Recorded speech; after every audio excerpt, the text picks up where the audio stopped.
Pass இன்னைக்கு சென்செக்ஸோட expiry எப்படி இருக்குன்னு சொல்றீங்களா? இந்தியா பங்களாதேஷ் பார்டர் இஷ்யூனால நேற்று மார்க்கெட் ஹெவியா ஃபாலா இருக்குது. இது போக இன்னைக்கு காலையில அமெரிக்கா என்ன பண்ணிருக்காங்கன்னா ரஷ்யனோட ஆயில் டேங்கர்ஸ் இருக்கு பாத்தீங்களா, அதுல சாங்ஷன் போட்டிருக்காங்க. இதனால இந்தியாவுக்கு இனி ஃபியூச்சர்ல ரஷ்யாவிட்ட இருந்து ஆயில் எடுக்கிறதுல சில இஷ்யூஸ் இருக்க போகுது.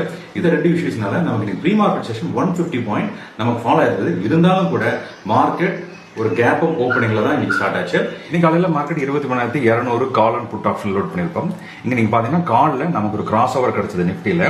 அதே சமயத்துல நம்ம சென்செக்ஸ் செக் பண்ணா சென்செக்ஸ்ல சைட்வேஸா இருக்கு. அப்போ நிப்டியோட ட்ரெண்ட் சென்செக்ஸ் ஃபாலோ ஆகும் அப்படிங்கிற அடிப்படையில டெலிகிராம் சேனல்ல 76,800 புட் ஆப்ஷன் 205 பை ஆப்பர்ச்சுனிட்டி இருக்குன்னு நம்ம சொல்லியிருந்தோம். அது மேல 315 வரைக்கும் அது மூவ்மெண்ட் ஆயிருந்தது. இப்போ நீங்க நிப்டியோட எம்எஸ்சி செக் பண்ணா தெரியும், இது புட் சைட்ல இந்த பையர்ஸ் அப்படியே தான் இருக்காங்க. கால் சைட்ல இருக்கிற செல்லர்ஸ் அப்படியே ஹோல்ட் பண்ணிட்டு இருக்காங்க. இது ஒரு எக்ஸ்ட்ரீம் காஷியஸ் சிச்சுவேஷன். மார்க்கெட் இன்னும் 2-3 டேஸ்ல ஹெவி வாலடைல் ஆகிறதுக்கு வாய்ப்பு ரொம்ப அதிகமா இருக்கு. இந்த சிச்சுவேஷனுக்கு எந்த பொசிஷன் ஹோல்ட் பண்ண வேண்டாம். அளவான லாட் சைஸ், அளவான ரிஸ்க் எடுத்து நீங்க ட்ரேட் பண்றது தான் இப்ப இருக்க சிச்சுவேஷனுக்கு கரெக்டா இருக்கும்.